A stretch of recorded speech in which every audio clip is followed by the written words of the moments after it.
Look at the first part of a flowchart that shows you what to do if you have a headache. Listen and complete the notes using no more than 2 words for each answer. First, you have some time to look at questions 1 to 6.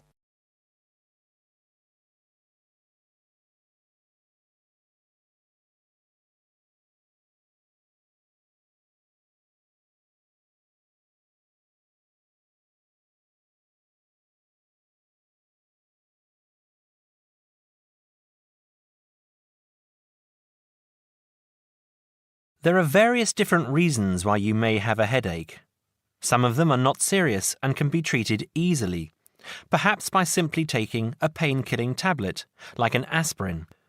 Some headaches, however, may be a symptom of something far more serious, and you should get immediate advice. First of all, ask yourself if you think you have other symptoms that suggest you have a cold. Do you have a fever, a runny nose, a cough or a sore throat? Have you been sick at all? If you have, then you probably have a bad cold or the flu, and the headache is just one of the symptoms. Get plenty of rest and drink plenty of water. There are many types of medicine that you can buy at a chemist, and these will relieve some of the symptoms. Remember, though, medicine will not actually cure the condition, and you might prefer to just drink hot water with some lemon and honey, and take a couple of aspirin. Now, if you don't think you have a cold, you must ask yourself how bad the headache is. If the headache is really bad and you have a stiff neck, there may be a bigger problem. If you feel that normal light is hurting your eyes, it may also be cause for concern. Meningitis is a serious condition. It is caused by an infection of blood around your brain and spinal cord. The condition can seriously affect your brain if not treated immediately. You must see your doctor or go immediately to the nearest hospital. If you do not show these symptoms, you may still have something that needs treatment quickly. You may have an injury of some kind, and you must try to remember if you have hit your head at all in the last few days. If you have, you may be suffering from concussion. Concussion occurs after an injury to the head, when blood pushes against the brain. It is very serious, and you must make sure that you get treatment immediately. Now, if you don't remember any recent injury, you must ask yourself if you feel... Before you hear the rest of the conversation, you have some time to look at questions 7 to 10.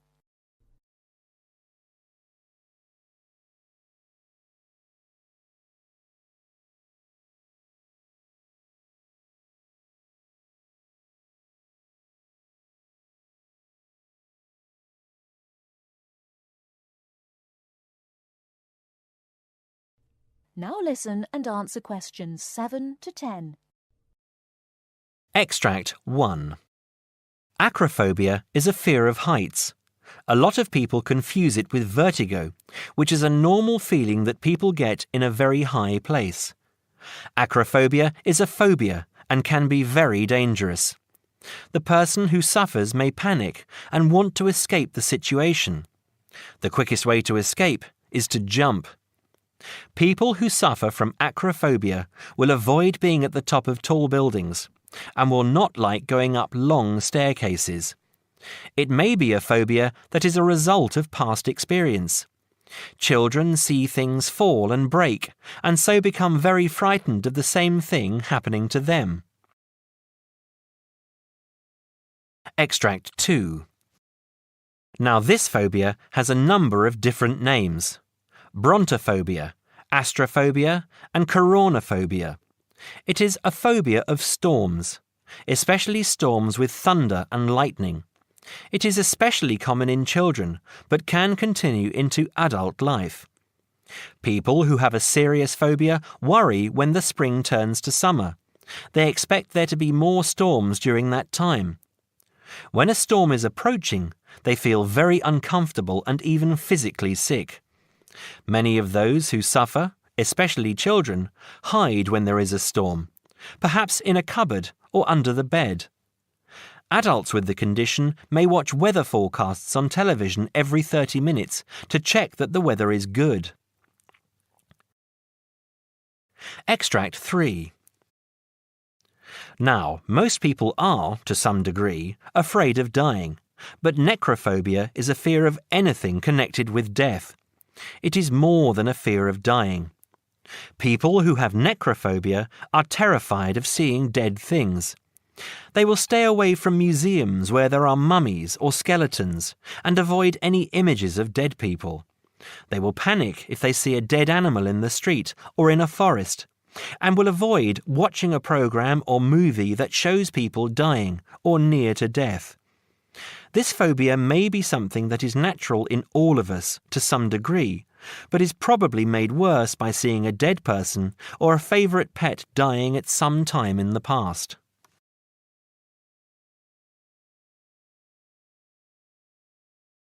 That is the end of part 1. You now have half a minute to check your answers.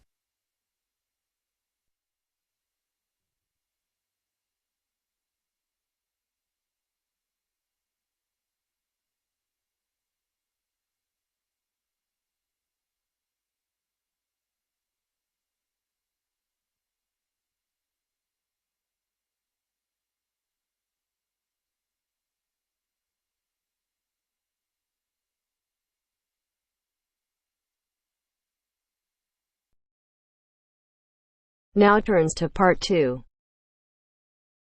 Part 2. Listen to the conversation between Daniel, a Spanish student, and Kira from Greece. Kira is asking about medicine for a cold. And then answer the following questions. First, you have some time to read the questions.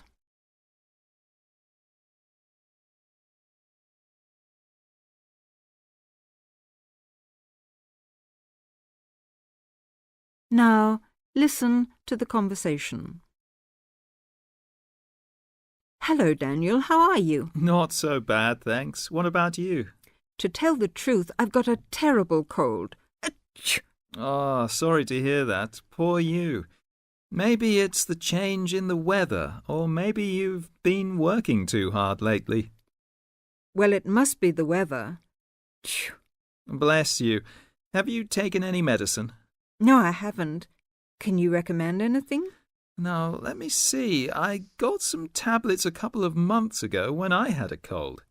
Do you remember the name? Not exactly, but they were black and white capsules, sort of cylindrical shaped, and the label on the bottle had a name printed at the top in block letters, and I think the bottle was square.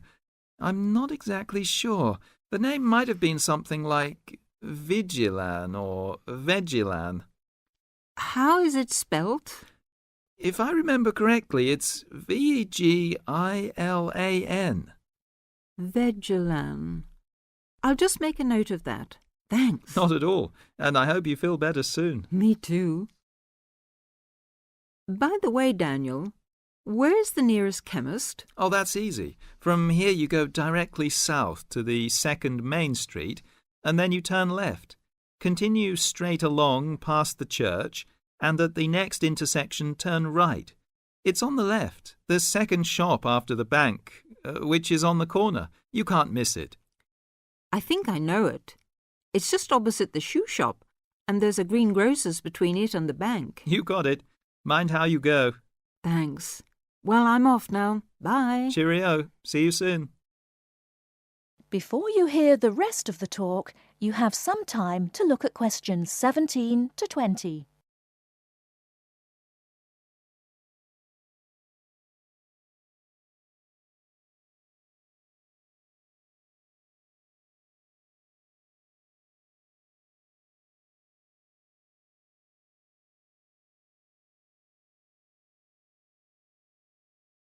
Now listen and answer questions 17 to 20. Now, listen to the interview. Good afternoon, Mr. Brown. Do sit down. Now, tell me, what made you apply for this job? Well, I've been wanting to improve my position for some time, and it seemed to me that the job you advertised would give me an opportunity to learn more about marketing and sales techniques in general. Where are you working at present, Mr. Brown? Well, actually, I haven't got a job at the moment. I had a job as chief clerk in the buying department of a retail store, Johnson and King. I expect you've heard of them. But to tell the truth, I didn't quite hit it off with the sales manager. Oh, why was that, Mr. Brown? Well, he was rather old-fashioned in his methods, and the sales policy of the firm seemed to me too slow. I'm a great believer in the personal approach to selling. I took a course in business management at the London Commercial College, and I'm afraid I found Johnson and King's methods very out of date. They first opened in 1880, you know, and I don't think they've changed their ideas since then. Really? In that case, you may be interested to know that our firm first started business in 1870, and we believe that the old slogan, "The customer is always right," still holds good today. I'm afraid our chairman, Samuel Jackson, great-great-grandson of the original founder of the firm, Josiah Jackson, does not approve of high-powered modern selling technique, and with some justification, as our export figures show. We base all our sales technique on Peterson's theory of salesmanship, published in 1900. I presume you've read it. Oh, well, actually, no. But I'll make a point of getting one from my local library without delay. Do that, Mr. Brown, and then come and see me again.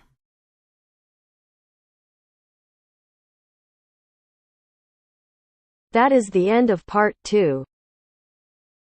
You now have half a minute to check your answers.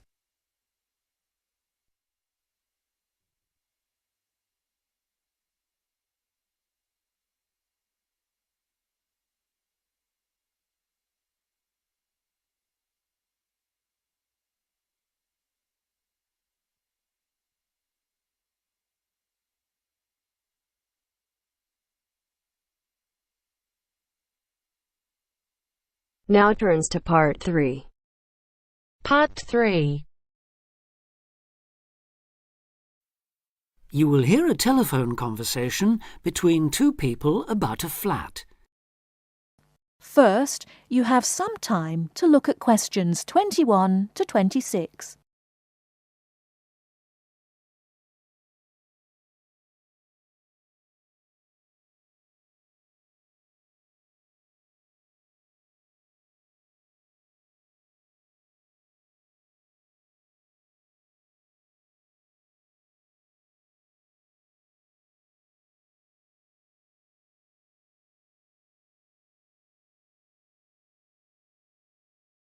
Now listen carefully and answer questions 21 to 26. Hello, this is Simon Marshall. I spoke to you the other day about renting flat 3A. Oh, yes. Hello, Simon. What can I do for you? Well, there are a few health and safety things I'd like to run through if that's okay. Yes, fine. Right, well, the first thing, bearing in mind it's quite an old house, is whether there's any damp. I'm thinking here of the exterior walls and the floor. Well, I've never known any problems with damp there.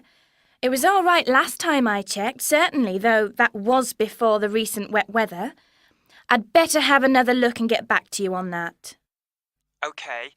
Now, the next thing is the gas supply. Do you have a safety certificate? A current one, that is? We do. All the gas appliances have been checked by a registered engineer. Yes, I was going to ask about that. When did they actually do the inspection? Let me think. They sent an engineer to check something early last year, but no, that wasn't the inspection. Oh, I remember now, it was in the spring. In fact, I've got the certificate here somewhere. Yes, that's it. March 22nd, so it's just over 5 months ago. And the electricity, when was the last time all the wiring was inspected?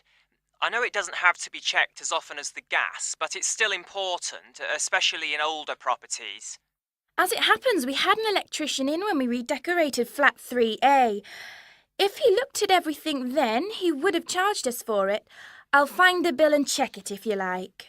Fine. And when was that? The decorators finished just before Easter, so that would be about 18 months ago. Just one more point on the electrics. Are there enough plug sockets in the flat? It depends what you mean by enough, really. Well, I've got quite a lot of electrical things. Computer, radio, lamps, kitchen appliances and so on, and I'm wondering whether I could plug them all in without having cables trailing all over the place. I think there's one per room. That's fairly normal in older properties. I'll take that as a no then. All right. Now, another safety point. Is there a smoke alarm? Yes, there's one in the kitchen. And is it in good working order? I'll have to try it out and let you know. Right. Now, you mentioned the previous tenants. Do they, or anyone else who's lived in the flat, still have keys to the door? We're very strict about that. Everyone has to hand back the keys when they leave or we don't return the deposit. And those in 3A have always done so.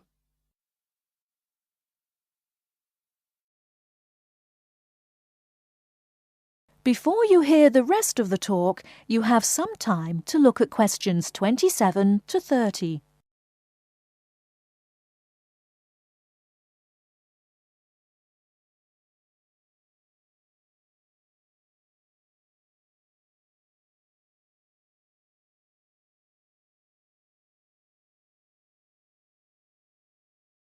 Now listen and answer questions 27 to 30. OK. Now, there are a few other practical details. Firstly, you mentioned a room where people can leave things like suitcases and bags and things. Where exactly is that? Is it next to 3A, which I take it is on the 3rd floor? Well, the apartment's on the 3rd, yes. But the storeroom's a little way away, just past the 2nd door to the right. Under the stairs, in fact. But it's on the same floor, isn't it? Yes, it is. Fine. Now, another thing I wanted to check is that there's hot water in the apartment. Oh, yes. It runs off the central heating. That was installed back in the 70s, I think, so there's a permanent supply. But is it really hot? Not just warm or lukewarm?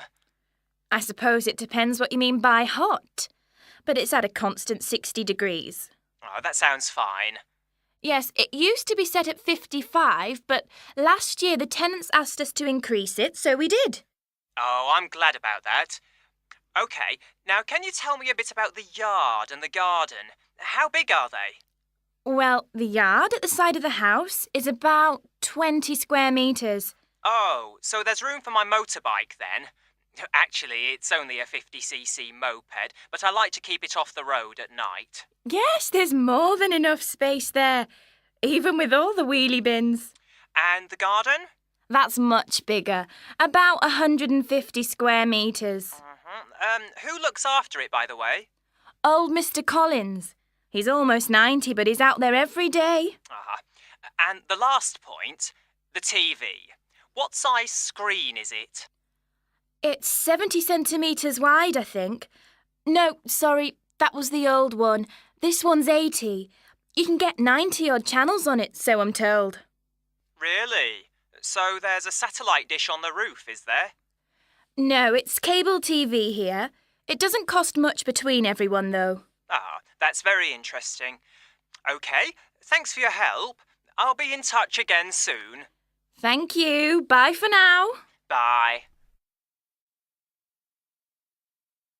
That is the end of part 3. You now have half a minute to check your answers.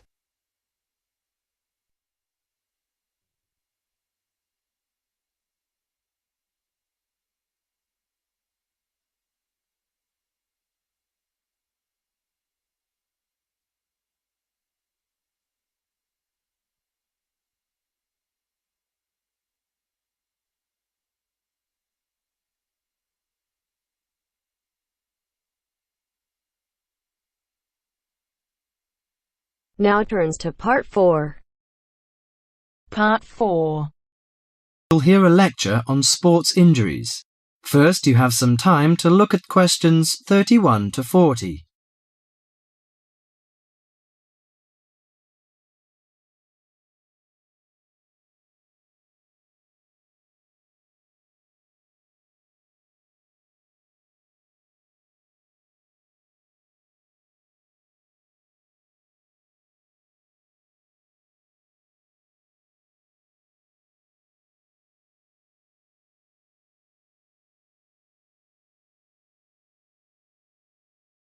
Now listen to the lecture carefully and answer questions 31 to 40. Morning everyone and welcome to our regular lecture on health issues. This series of lectures is organised by the Students' Union. It's a great pleasure for me to welcome Mr. David Greenbaum, a physician in sports medicine, to come along and talk to us today. Thank you. You may doubt what good sports medicine can do to non-athletes like you college students. According to public assumptions, sports medicine doctors deal only with sporting injuries. But actually, we treat general joint problems experienced by average people more than treating people who hurt themselves by playing sports. So, whether you're an athlete or not, a sports medicine physician can help you start off every day on the right foot. If you are a college athlete or a sporty person, you must stay at the top of your game. But how do you maintain best physical fitness? You should be under the watchful eye of your sports team physician. Sports medicine doctors offer total care treatment, such as customized workouts, immediate care of injuries, and surgery when needed. A sports medicine doctor's training falls within the specialty of orthopedic surgery. As such, it focuses on the cartilage, ligaments, and muscles involved in your body's movement. So, how do injuries happen? Most of us take for granted the intricate interactions of our bones, muscles, and ligaments until they are damaged.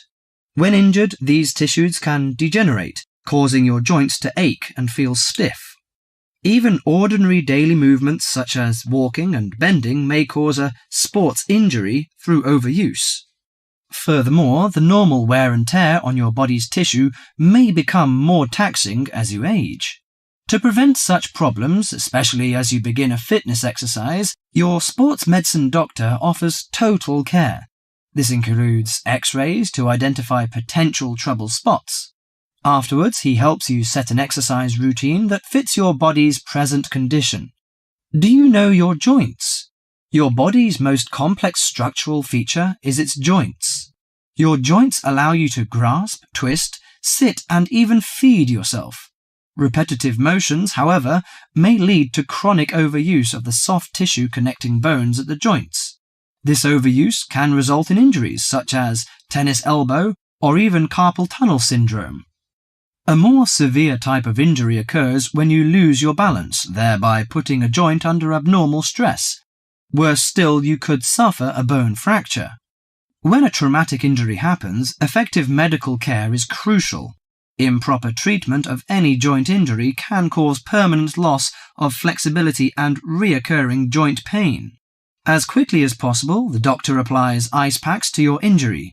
Ice deters swelling and inflammation, so you feel less pain. After keeping it iced for the first 48 hours after injury, the doctor begins therapeutic exercise of your wounded joint. Recently, a new treatment for degenerating joints has been developed, which is a product called orthokin. The treatment involves combining healing proteins with a sample of the patient's own blood. The injured joint then receives an injection of the mixture. This new technology stimulates our own white blood cells to produce large quantities of protective protein. Our cells make this protein naturally, but not in sufficient amounts to protect the damaged cartilage in our joints.